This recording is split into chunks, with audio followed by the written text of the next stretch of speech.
याकूब अलैहिस्सलाम ने कहा, या बुनैया ला तकसुस रुयाका अला इख्वतिका फयकीदु लका कैदा। वो कहने लगे, है मेरे बेटे, अपने उस ख्वाब का जिक्र अपने भाइयों से मत करना, फयकीदु लका कैदा, वो तेरे लिए जरूर कोई चाल चलेंगे। इन्न शैतान लिल इंसान अदुव्वुम मुबीन, बेशक शैतान इंसान का खुला दुश्मन है। अब सुने जरा बात, ऐ मेरे बेटे, आपको मैं एक नुक्ते की बात बताता हूं। वो ठीक है, हमारे यहाँ नफसियाती तौर पे पप्पू गुड्डू चुन्नू मुन्नू के अंदर भी मोहब्बत होती है। भाई मेरे प्यारे, कहां है यार, जागो ना, बड़ी समझदारी की बातें नहीं है? पप्पू गुड्डू चुन्नू छोटू, इसमें भी बड़ी मोहब्बत लगती है। लेकिन किसी बड़े से बड़े साइकेट्रिस्ट से पूछ लीजिएगा, ऐ मेरे बेटे में जितनी शफकत है ना, किसी में नहीं। जब वो बोलता है ना मेरा बेटा, तो जो वो अपने अंदर एक छोटा बच्चा फखर महसूस कर रहा होता है ना, बात ही कुछ मेरा बाप। यकीन करें, हम भी जो अब्बू से पापा तक गए ना, पापा, हम भी अब्बू से पापा तक इसी वजह से, चुन्नू मुन्नू छोटू सनी, इसी वजह से हम भी पापा तक चले गए। वरना अब्बू में तो मेहरबानी थी, क्या नहीं क्या थे। सुने, या बुनैया ला तकसुस रुयाका, ऐ मेरे बेटे, यह हमें एक नफ्सियाती पहलू देता है, अपनी औलाद को शफकत से, मोहब्बत से, प्यार से पुकारना चाहिए ताकि वो आपसे गुले मिले। बात समझ? बिलफर्ज आपके घर के अंदर ये माहौल नहीं है, आप माहौल बनाएं। ये टीवी डिश का माहौल भी आप ही ने बनाया था, आप नहीं चाहते तो किसी का बाप नहीं बना सकता। ये टीवी डिश का माहौल भी हमारे बना हुआ, तो ये भी हम बना सकते हैं। ला तकसुस रुयाका अला इख्वतिका, इस ख्वाब पे अपने भाइयों के आगे जिक्र मत करना, फयकीदु लका कैदा, वो तेरे लिए कोई चाल चलेंगे। वो तेरे लिए चाल चलेंगे का मतलब क्या है समझे? उससे भी पहले एक नुक्ता समझेंगे, कोई शैतान फरामोश ना कर दे। इन्न शैतान लिल इंसान अदुव्वुम मुबीन, शैतान तो खुला दुश्मन है इंसान। देख नहीं रहे, मोबाइल माइक वाइक के भी चक्कर में लगा पड़ा है जब से, कि किसी तरह लोग समझ ना जाना।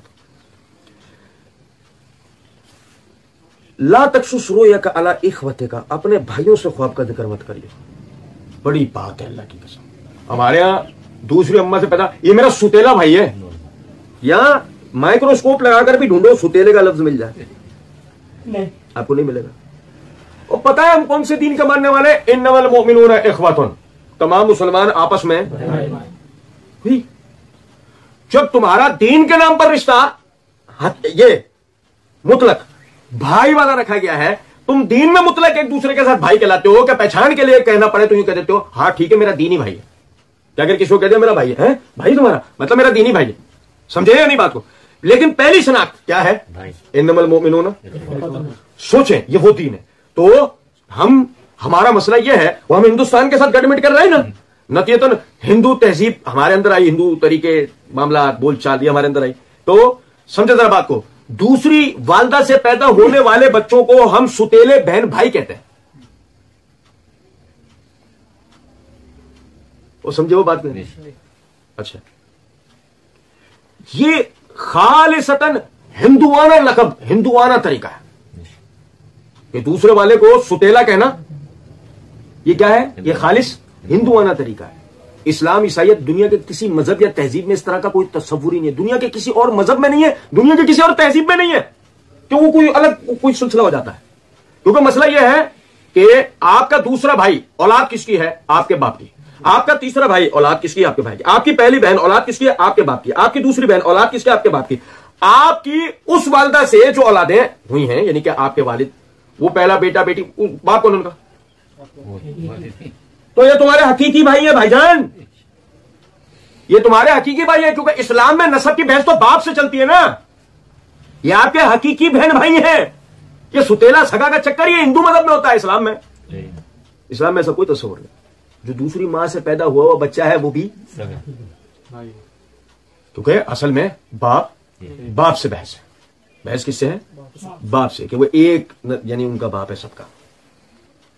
ला तकसुस रुयाका अला इख्वतिका, अपने भाइयों से, जबकि वो भाई कौन है? वो 8 भाई पैदा हुए हैं एक माह से, वो 8 भाई पैदा हुए हैं एक माह से, और दूसरी वालदा से ये 2 भाई पैदा हुए। लेकिन सीधा कह रहे हैं अला इख्वतिका, तेरे भाई, तेरे भाइयों से, ये नहीं कह रहे तेरे सुतेले भाइयों से। अच्छा, फिर हमारे यहां भी बयान करने वाले ऐसे हैं माशाल्लाह, वो ये सोया सुतेला लाते हैं बीच में और कहते हैं वो असद और जलन। अब आप समझे जरा इस बात को, पता नहीं हम कौन सी दुनिया के अंदर रहते हैं। ये अभी थोड़ी देर पहले कम्युनिकेशन गैप वाले मामले के अंदर हम पढ़ रहे थे ना बात, हमारे अपने घरों के अंदर हमारी कोताही, हमारी गफलत की वजह से 4-5 बहन भाई होते हैं, वालिद वालदा का मोहब्बत शफकत किसी एक की तरफ हो जाती है, दूसरे भाइयों की तरफ या दूसरी बहनों की तरफ कम रह जाती है, मां की शफकत एक बेटे की तरफ हो जाती है, दूसरे की तरफ कम हो जाती है। तो बार मरतबा जब हम बड़े हो रहे हैं तो हम एक ही मां से पैदा हुए औलादे आपस में एक दूसरे से हसद और जलन रखते हैं।